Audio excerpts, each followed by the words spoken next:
덩샤오핑이 차기 지도자로 장쩌민을 선택한 이유가 뭐지? 이놈은 최악의 지도자였는데 말야. 그 결정의 배경이나 권력구도 및 덩샤오핑의 속내나 머릿속 계산을 최대한 자세히 분석해줘. 어째서 이런 부정부패의 화신을 선택할 수밖에 없었는지 말야. 덩샤오핑이 차기 지도자로 장쩌민을 선택한 이유는 여러 가지 복합적인 요인에 기인한다. 단순히 장쩌민이 유능해서라기보다는 당시 정치적 환경, 당내 권력구도, 그리고 덩샤오핑의 정치적 계산이 맞물린 결과였다. 1. 테난먼 사태 이후의 정치적 필요성. 1989년 테난먼 사건 이후 중국 공산당 지도부는 심각한 위기에 처했다. 덩샤오핑은 개혁, 개방 정책을 주도하고 있었지만 테난먼 시위로 인해 당내 강경파들의 입지가 강화되었고 당내 개혁파와 보수파 간의 갈등이 심화되었다. 당시 당 총석이었던 자오찌양은 시위에 동정적이었고 이로 인해 실각하면서 후임자를 찾아야 하는 상황이 발생했다.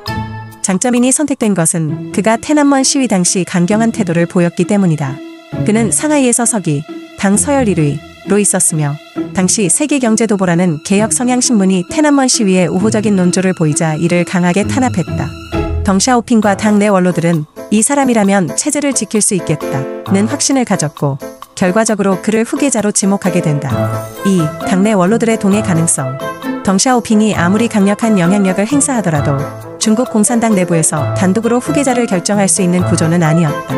당내 원로들의 동의가 필요했으며 장쩌민은 그들에게 위협이 되지 않는 인물이었다. 당시 당내 강력한 인물들, 천인, 리셰넨, 양상쿤 등 이들은 덩샤오핑의 개혁 노선을 일정 부분 수용하면서도 개혁이 너무 급진적으로 진행되는 것을 경계하는 인물들이었다. 장쩌민은 온건하고 강한 개혁 성향을 보이지 않는 인물이었고 이들 원로들에게도 비교적 받아들여질 수 있는 카드였다. 즉, 덩샤오핑이 개혁을 이어가기 위해서는 원로들과의 타협이 필요했고 그 과정에서 장쩌민이 적절한 인물로 떠오른 것이다. 3. 덩샤오핑의 장기적 예산. 덩샤오핑은 장쩌민을 선택했지만 사실상 그의 역할을 임시적인 과도기 지도자로 보고 있었다는 점도 중요하다. 덩샤오핑이 원했던 후계자, 후진타오. 덩샤오핑은 비교적 젊고 개혁적인 후진타오를 차세대 지도자로 염두에 두고 있었다. 하지만 당시 후진타오는 정치적 경험이 부족했고 즉각 지도자가 되기에는 어려운 상황이었다. 따라서 덩샤오핑은 장쩌민을 잠시 동안 맡아줄 인물로 생각했을 가능성이 크다. 장쩌민은 완벽한 중간 관리자였다. 덩샤오핑은 마오쩌둥과 같은 강한 권력을 가진 지도자가 다시 나오는 것을 원하지 않았다. 장쩌민은 카리스마가 부족하고 정치적 기반이 약했으며 당내에서 완전히 독립적인 세력을 형성할 만한 인물이 아니었다. 즉, 당 원로들의 영향력 아래에서 움직일 가능성이 높았고 그가 너무 독자적으로 나설 경우 덩샤오핑이 언제든 견제할 수 있는 인물이었다. 덩샤오핑의 최종 목표, 개혁 지속. 덩샤오핑은 개혁, 개방 정책을 중단시키지 않는 것이 목표였다. 장쩌민이 개혁을 적극 추진하는 인물은 아니었지만 동시에 완전히 막지는 않을 것이라고 판단했다.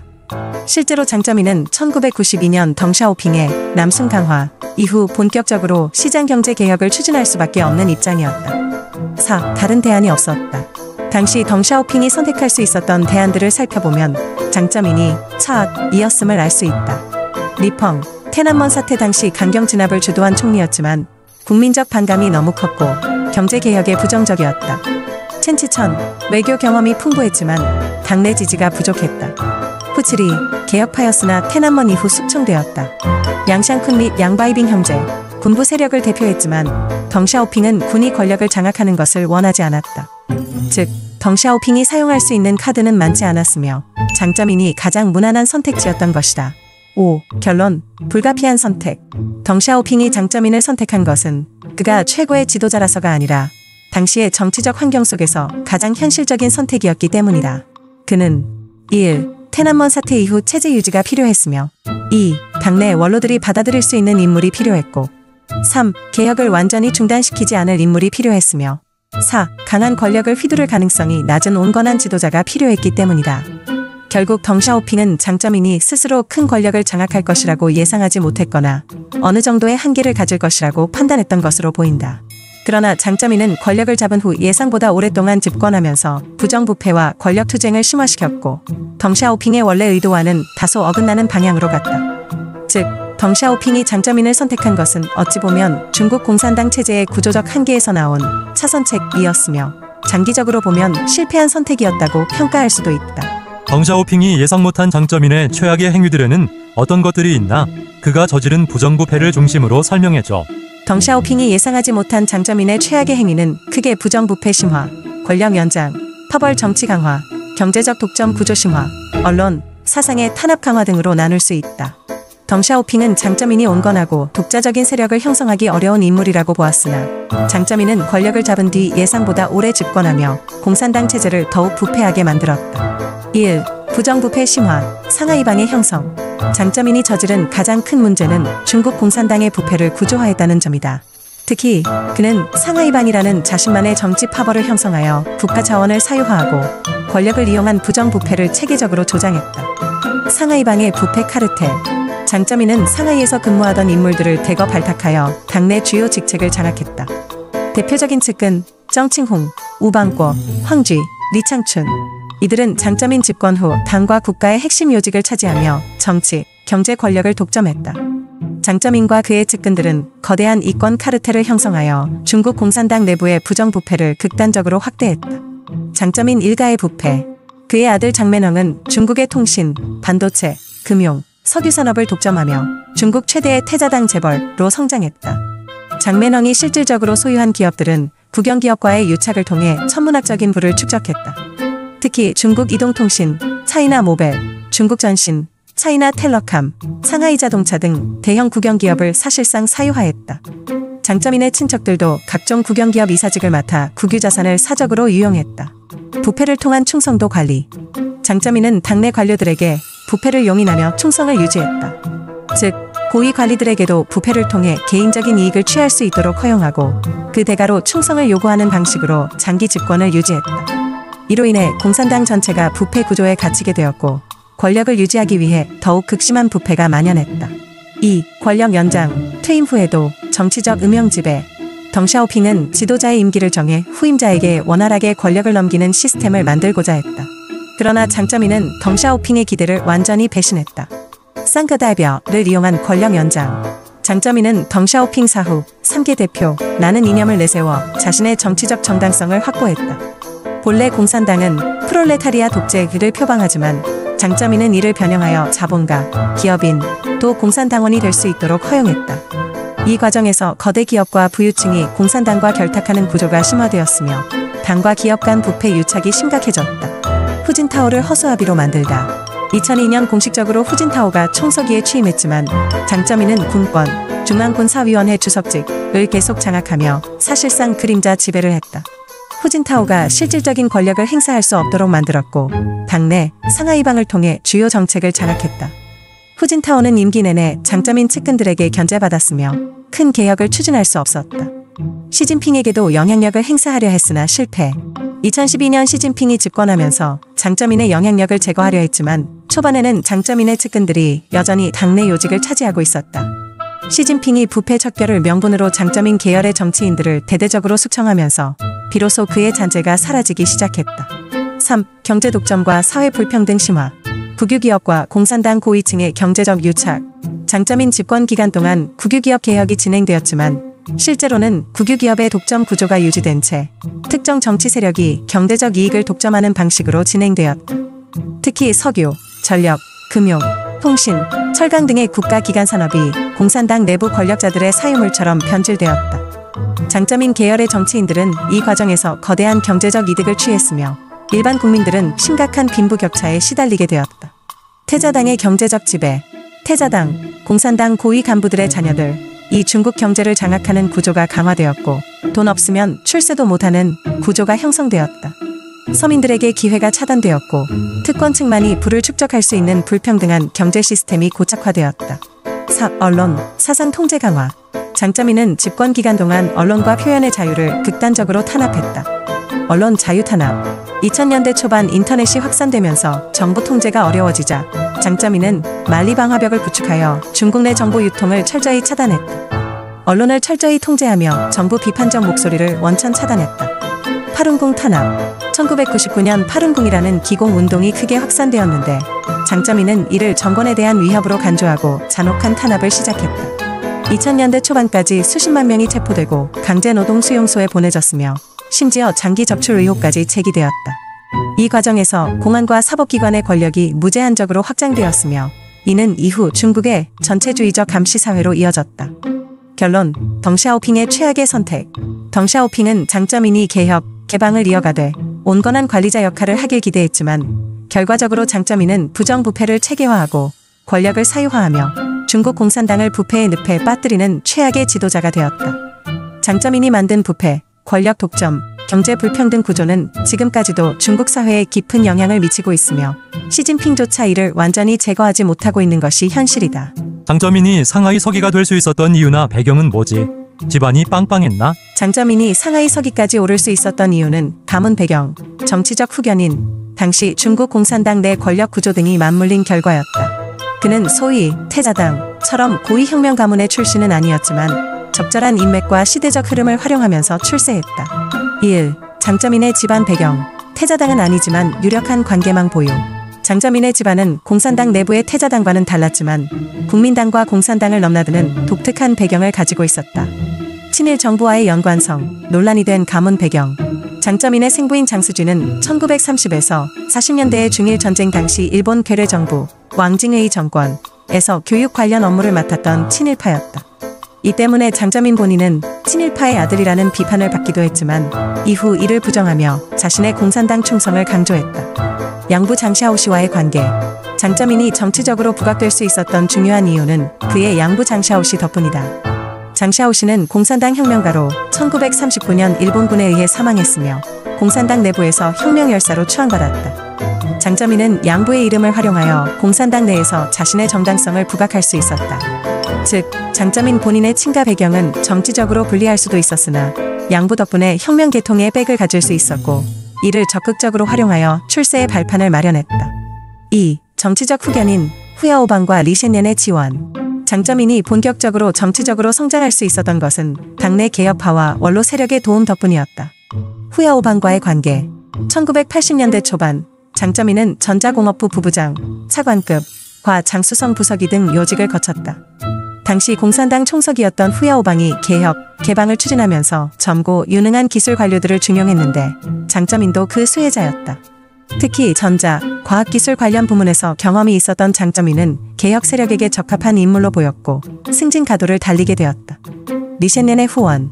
1982년 장쩌민은 전자공업부 부장, 장관급으로 승진했는데 이 과정에서 리셴넨, 당시 국가부주석의 적극적인 후원이 있었다.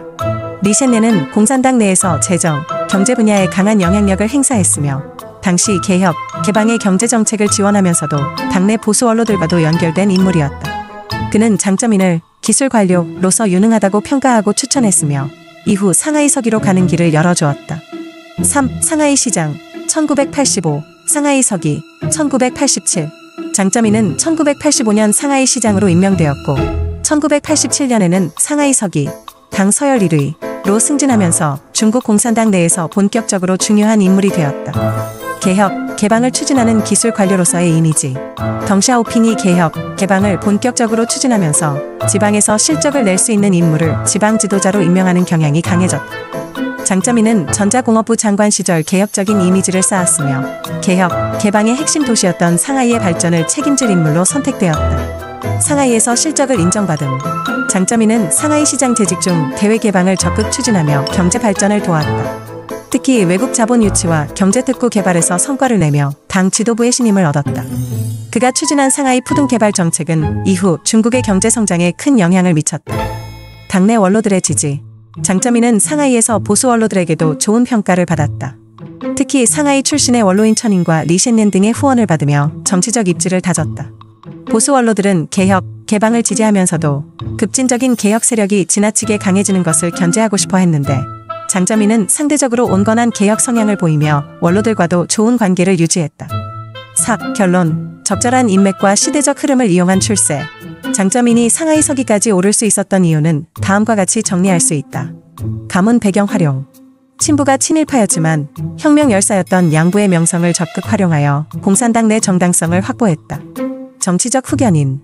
후야오방, 개혁파, 과 리셴넨, 원로 보수파의 후원을 받으며 실무 경험을 쌓았다. 개혁, 개방 시대의 흐름에 맞는 인물.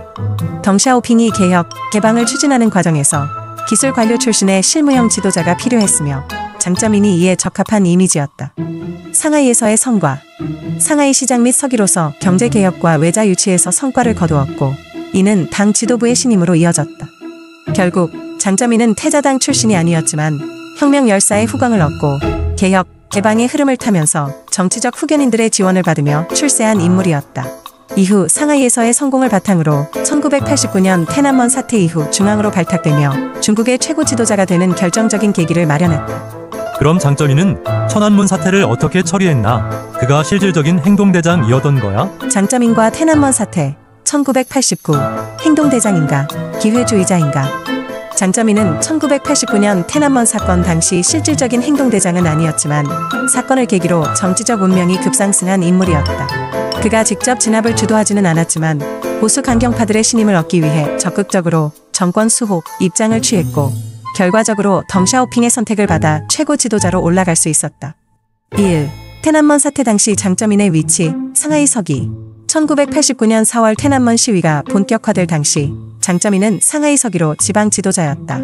즉 중앙정부의 정책 결정에는 직접적으로 참여할 위치는 아니었지만 상하이에서 어떻게 대응하느냐가 그의 정치적 미래를 결정짓는 중요한 시험대였다. 세계경제도보 사건, 강경파의 신임을 얻었다. 태난먼 시위가 확산되던 중 상하이에서 개혁 성향의 신문인 세계경제도보가 학생들의 시위를 동조하는 논조의 기사를 게재했다. 이에 대해 장쩌민은 신문사를 즉각 폐간하고 편집장 친벼오를 해임하는 강경 조치를 단행했다. 이는 당내 강경파, 덩샤오핑, 리펑, 천인 등에게 체제 수호에 충실한 인물이라는 인상을 심어주었으며 이후 그가 후계자로 선택되는 결정적 계기가 되었다. 이 사건을 통해 장쩌민은 당 지도부, 특히 보수 강경파들에게 체제를 지킬 사람이라는 신뢰를 얻었다. 이는 자오찌양, 당시 총석이 이 시위에 동정적 태도를 보이며 실각하게 된 것과 대조적이었다. 2. 장쩌민은 태난먼 사태에서 직접 군을 동원하지 않았다. 군 투입과 유혈 진압은 덩샤오핑과 강경파가 결정. 태난먼 사태의 실제 군사적 진압 1989년 6월 3에서 4일은 덩샤오핑과 당시 총리 리펑, 국방부 인사들이 결정한 사안이었다.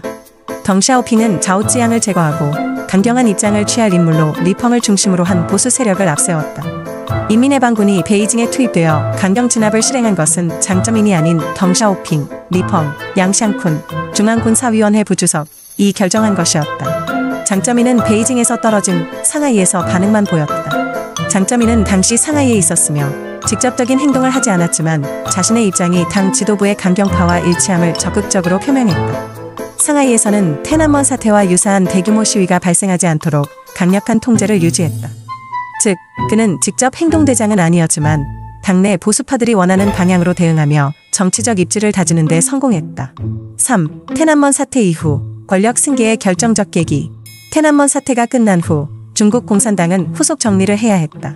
덩샤오핑은 개혁, 개방을 지속하길 원했지만 동시에 체제를 지킬 수 있는 새로운 인물을 찾을 필요가 있었다. 덩샤오핑의 후계자 선택, 강경하지만 개혁도 가능해야.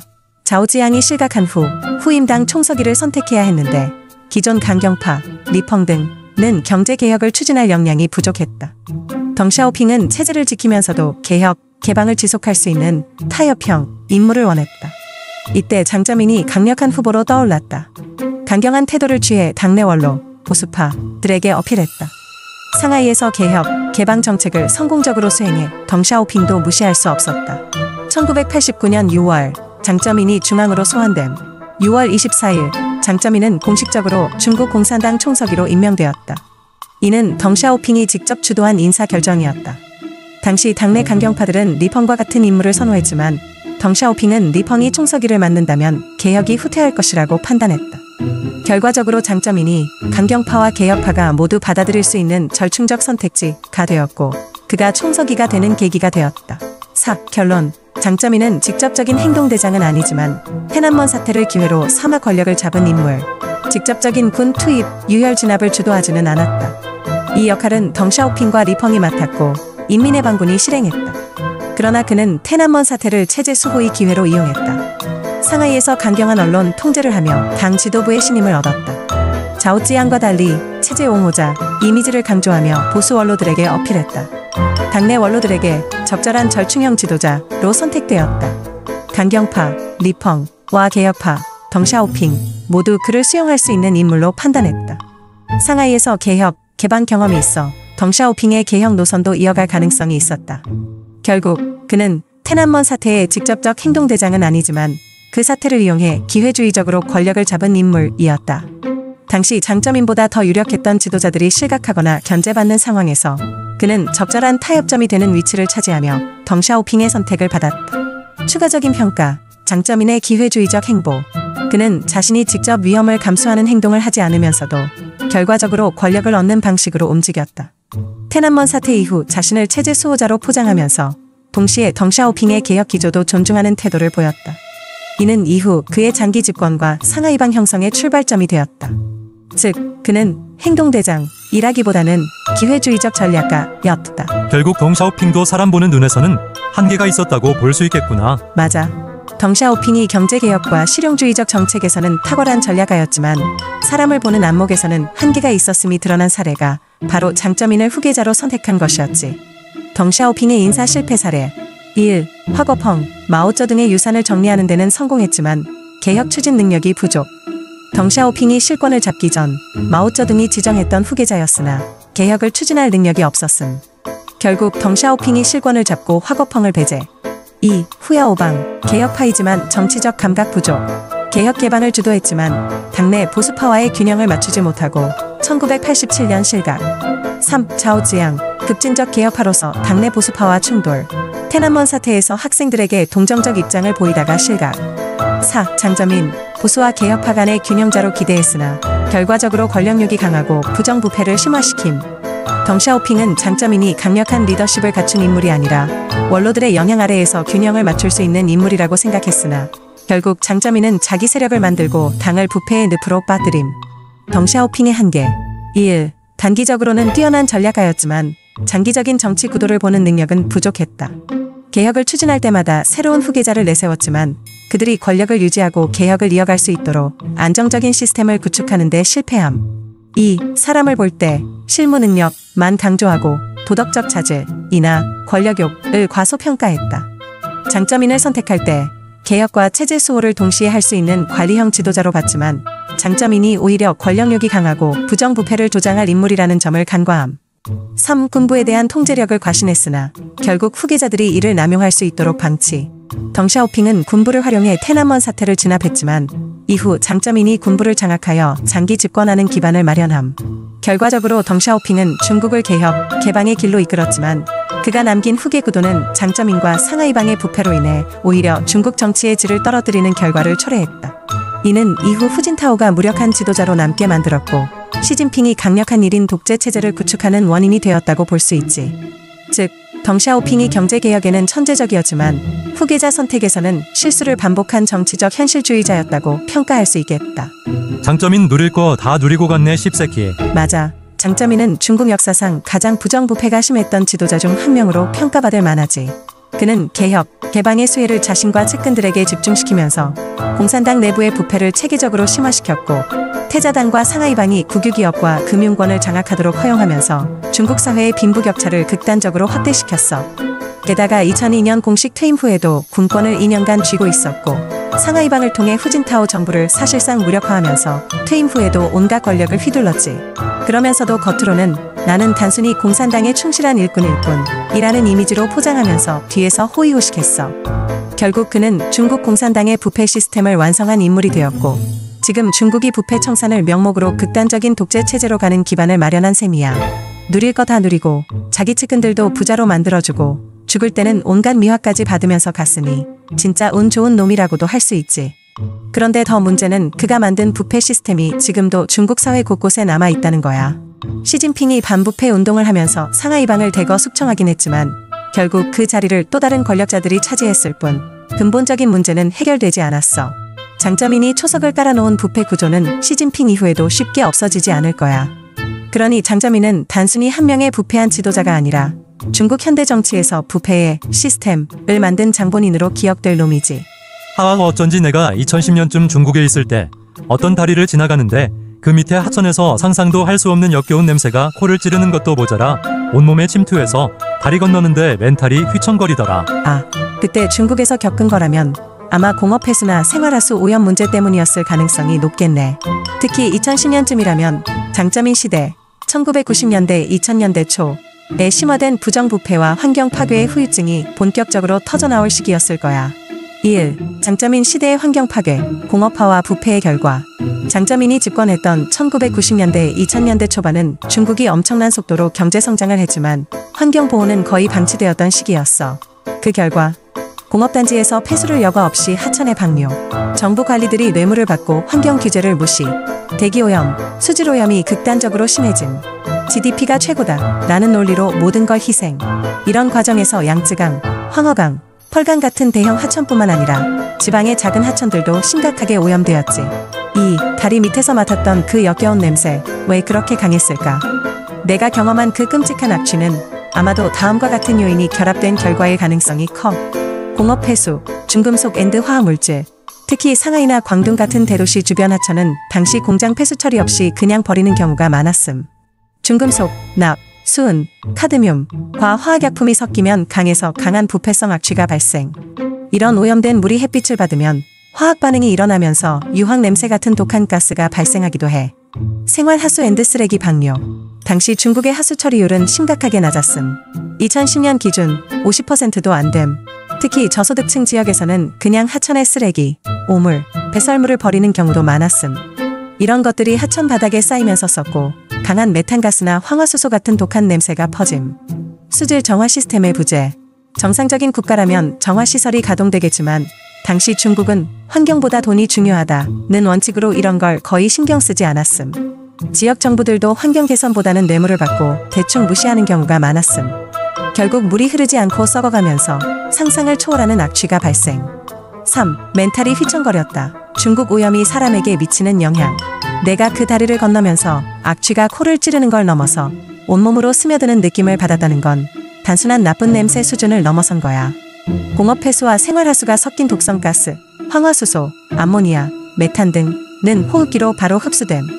일정 농도 이상이면 두통, 어지러움, 심하면 구역질까지 유발할 수 있어. 중국에서 이런 하천 오염으로 인한 암마을, 암증촌이 전국적으로 수십 곳이 생겼던 것도 같은 이유지. 4. 이 모든 게 왜 가능했을까? 이게 장점인 시대의 부패와 직결되는 이유는 중앙정부와 지방정부 관리들이 환경보호보다는 경제성장 숫자 올리기에만 집중했기 때문이야. 공장주, 지방정부 관료들에게 뇌물줌, 환경규제 무시하고 폐수 방류 허가받음. 지방정부, 중앙정부 보고서 조작, GDP 성장률 높음, 투자 많이 유치함이라는 실적 과장. 중앙정부, 개입 안 함, 경제 성장률 높으니까 그냥 둬라, 정책 유지. 결국 이런 과정이 수십 년 동안 반복되면서 중국 전역에서 환경오염이 극단적으로 심화되었고 내가 겪은 그 끔찍한 냄새도 그 부패 시스템이 만든 결과물인 셈이야. 5. 장점인은 이 문제를 해결했을까? 전혀. 오히려 방치함. 환경보호를 위한 정책을 내놓긴 했지만 실제로는 산업성장과 부패 관리들의 이익을 더 중요하게 여김. 상하이방 출신 관리들은 환경 문제를 외면한 채 자신들의 기업 이익을 우선시함. 덩샤오핑이 개혁, 개방을 시작했지만 장점인은 이를 돈벌이로 이용하는 데 집중했을 뿐 장기적인 지속 가능성은 전혀 고려하지 않음. 결국 장점인이 남긴 건 경제성장의 빛과 함께 환경 파괴와 부패의 어둠이었던 거지. 6. 결론. 내가 맡았던 그 냄새는 장점인 시대의 부정부패 그 자체. 그 다리를 건널 때 맡은 그 역겨운 냄새는 단순한 하천 오염이 아니라 중국의 부패한 시스템과 환경 파괴의 상징적인 결과였다고 볼 수 있어. 경제 성장만 강조하고 환경을 방치한 결과 공장 폐수, 생활하수, 관리 부패가 결합된 최악의 오염. 결국 그 피해는 서민들이 고스란히 겪었고 중국 전역에서 수많은 암마을이 탄생. 내가 2010년 중국에서 경험한 그 냄새는 단순한 악취가 아니라 장점인이 만든 부패 시스템과 공산당이 방치한 환경 파괴가 코와 몸으로 직접 전달된 순간이었던 거지. 솔직히 말하면 그걸 경험한 것만으로도 중국의 현실을 뼈저리게 느낀 거라고 볼 수 있어. 아니 근데 그렇게 모은 돈 너무 많아서 쓸 데도 없겠다. 어디다 쓰려고 그렇게 재물에 눈이 멀었대. 진짜 아이러니한 거지. 그렇게 어마어마한 돈을 긁어 모았는데 결국 죽을 때는 한 푼도 못 쓰고 갔다는 점에서 보면 장점인도 결국 인간의 끝은 다 똑같다는 걸 보여주는 사례야. 하지만 그가 돈을 어디에 썼고 왜 그렇게 집착했는지를 보면 중국의 부패 구조를 더 깊이 이해할 수 있어. 1. 장점인 일가가 모은 돈 규모가 어느 정도였나? 공식적으로는 장쩌민의 부에 대한 구체적인 수치는 공개되지 않았지만 내부 소식통과 서방 언론의 조사에 따르면 그의 가족이 축적한 자산이 최소 수백억 달러에 달하는 것으로 추정됨. 아들 장맨헝의 초거대 재산. 장맨헝은 중국에서 최강의 태자당 재벌로 불렸음. 중국 전신, 차이나 텔러캄, 중국 이동통신, 차이나 모벨, 상하이 자동차, 석유, 반도체, 금융산업을 거의 독점하다시피 했음. 2000년대 초반 기준으로 그가 관리하는 기업들의 총자산이 수천억 위안, 수백억 달러에 달한다고 추정됨. 국영기업과의 유착을 통해 막대한 자금을 해외로 빼돌린 정황도 있었음. 해외 비자금 앤드 재산은닉, 스위스, 싱가포르, 홍콩, 캐리비안 조세피난처 등의 거대한 비자금을 숨겼다고 알려짐. 미국과 유럽 주요 도시에 고급 부동산을 다수 소유. 싱가포르에 장가 전용 펀드가 있다는 설도 있음. 상하이방 전체가 부를 독점. 장쩌민 한 명만 부자가 된 게 아니라 그를 중심으로 한 상하이방 세력 전체가 국유기업과 금융권을 독점하면서 천문학적인 재산을 축적. 우방궈, 정칭홍, 황쥐 등 상하이방 인물들도 엄청난 자산을 해외로 빼돌린 정황이 있음. 그렇게 모은 돈 대체 어디에 썼을까? 솔직히 말하면 쓸 데도 없을 만큼 돈이 많았지만 부패한 권력자들이 돈을 모으는 이유는 단순히 돈 자체가 아니라 권력 유지와 연결되어 있기 때문이야. 해외 부동산 앤드 비자금, 가족들을 위한 세습 자금. 장쩌민 일가는 미국, 캐나다, 유럽, 싱가포르 등의 고급 부동산을 소유. 그의 자녀들과 손주들은 대부분 서방 국가에서 호화로운 생활을 누림. 중국 내에서 정치적으로 문제가 생길 경우 해외로 도피할 수 있도록 미리 준비해 둔 것. 정치적 충성 유지, 권력 기반 강화. 중국 공산당 내부에서는 돈이 있어야 충성을 산다. 장쩌민은 부패한 관료들에게 돈을 퍼주면서 자신의 세력을 확장하고 유지했음. 당내 고위 간부들이 부패를 눈감아주는 대가로 거액의 자금을 제공. 퇴임 후에도 정치적 영향력을 유지하기 위해 충성파들에게 막대한 뇌물을 뿌림. 사치스러운 생활. 사실 장쩌민 본인은 사치품을 과시하는 스타일은 아니었음. 시진핑이나 마오쩌둥처럼 근검절약하는 지도자 이미지를 신경 쓰긴 했음. 하지만 그의 측근들과 가족들은 슈퍼카, 요트, 고급 별장, 명품 쇼핑을 일삼았다고 알려짐. 비공식적으로는 황제 수준의 삶을 즐겼다는 증언도 있음. 미래 불확실성 대비 돈이 곧 생존. 중국의 권력 투쟁은 무자비하기 때문에 언제 숙청당할지 모름. 그래서 퇴임 후에도 해외로 도피할 수 있는 자금과 안전망을 마련하려 했음. 특히 2012년 이후 시진핑이 반부패 숙청을 강하게 하면서 상하이방 세력들이 해외로 자산을 빼돌리는 움직임이 더 가속화됨. 3. 결국 돈이 많아도 죽으면 끝. 장쩌민은 2022년에 죽었고 그렇게 쌓아둔 재산을 직접 쓸 일은 없었어. 결국 그 돈은 그의 가족과 측근들에게 남겨졌지만 시진핑의 반부패 숙청이 계속되면서 상당 부분이 몰수되었을 가능성이 큼. 장맨헝도 최근 활동이 거의 보이지 않음.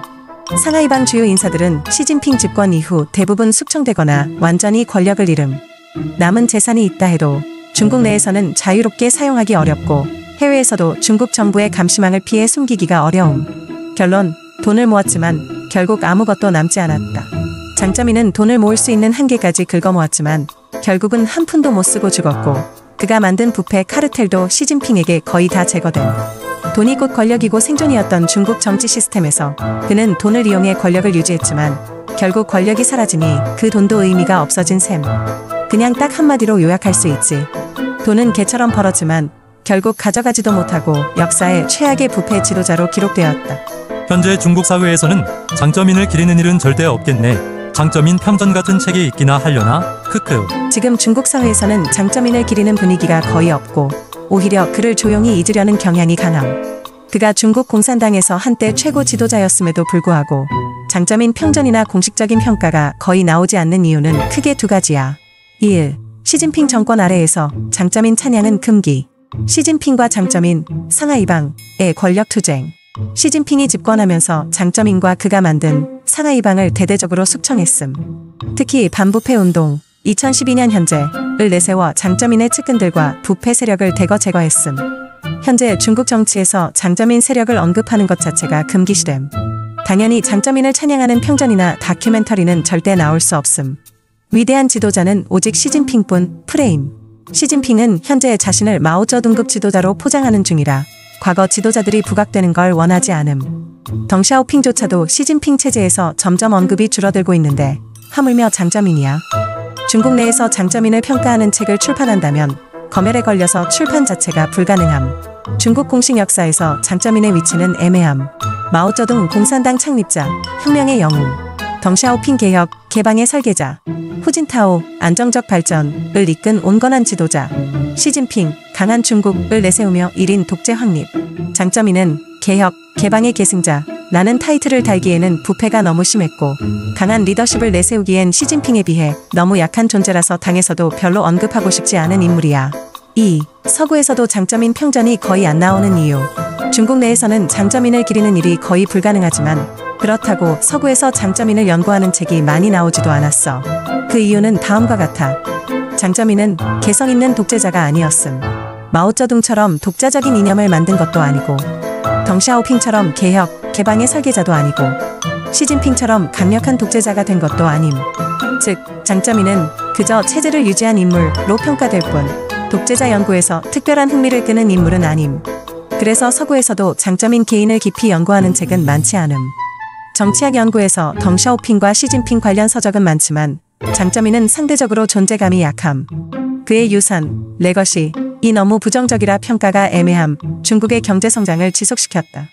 맞긴 한데 덩샤오핑이 만든 시스템을 그냥 유지한 것뿐. 개혁, 개방을 이어갔다. 근데 부패가 너무 심해져서 개혁의 의미를 퇴색시킴. 강한 지도력이 있었다. 후진타오를 허수아비로 만들긴 했지만 시진핑만큼 강하지 않았음. 즉, 장쩌민은 정치적으로도 역사적으로도 그럭저럭 체제를 운영한 부패한 관리자 정도로 평가될 뿐 깊이 연구할 가치가 크지 않음. 3. 장쩌민 관련 책이나 연구는 없을까? 완전히 없는 건 아니지만 중국 내에서도 서구에서도 출판이 어렵거나 의미 있는 연구가 많지 않음. 그래도 몇 가지 관련 서적이나 자료가 있긴 해. 장쩌민 치른, 장쩌민 그 사람. 홍콩에서 나온 비판적 책. 홍콩에서 장쩌민의 부패와 권력 남용을 비판하는 내용을 담은 책이 나온 적 있음. 하지만 중국 본토에서는 금서 처리됨. The New Emperors, Power and the Princelings in China, 새로운 황제들, 보 브라운. 중국의 태자당과 권력 구조를 다룬 책인데 장쩌민의 부패와 권력 유지 방식을 일부 다룸. 서방 언론의 조사 보고서, BBC, 뉴욕타임스, 블룸버그 등에서 장쩌민과 그의 가족이 해외로 빼돌린 재산 관련 보도를 한 적 있음. 하지만 이게 책으로 정리된 경우는 많지 않음. 결론적으로 장쩌민 개인을 집중 조명한 연구는 드물고 중국 권력 구조를 다루는 책에서 일부 언급되는 정도야. 4. 결론. 장쩌민은 역사에서 어중간한 존재로 남음. 장쩌민은 중국 역사에서 중요한 인물이긴 하지만 애매한 위치 때문에 공식적으로도 학문적으로도 깊이 연구되지는 않음. 중국 공산당 입장, 굳이 기릴 필요도 없고 그렇다고 공개적으로 비판하기도 애매한 존재. 서구 학자들 입장, 딱히 연구할 만한 독특한 정치 철학이 있는 것도 아니고 부패한 관료에 불과함. 결국 중국에서도 기리는 일이 없고 서구에서도 특별한 연구 대상이 되지 않으면서 역사에서 조용히 사라지는 중. 진짜 아이러니한 게 부정부패로 누릴 거 다 누리고 권력도 엄청 휘둘렀는데 결국 역사에서는 큰 존재감 없이 잊혀지는 중이라는 거야. 아마 앞으로도 중국 현대사의 부패한 관리자 정도로만 기록될 가능성이 높음. 결국 돈을 그렇게 긁어모아도 남는 건 아무것도 없다는 걸 보여주는 대표적 사례라고 할 수 있지. 인 이거 제목 보고 나 뿜었어. 크크크크크크크크크요. 크크크크크크크크 강택민 기인. 이거 진짜 제목부터 개웃김. 뭔가 엄청 건조하면서도 장쩌민이라는 인간, 그놈, 장쩌민 그 새끼의 실체 이런 느낌 나잖아. 크크크크. 보통 중국에서 기인 이런 표현을 쓰면 그 사람의 실체를 까보자 같은 뉘앙스인데 이게 공식 전기 제목이 아니라 비판서라서 더 웃김. 크크크크. 이딴 놈이 중국을 다스렸다고?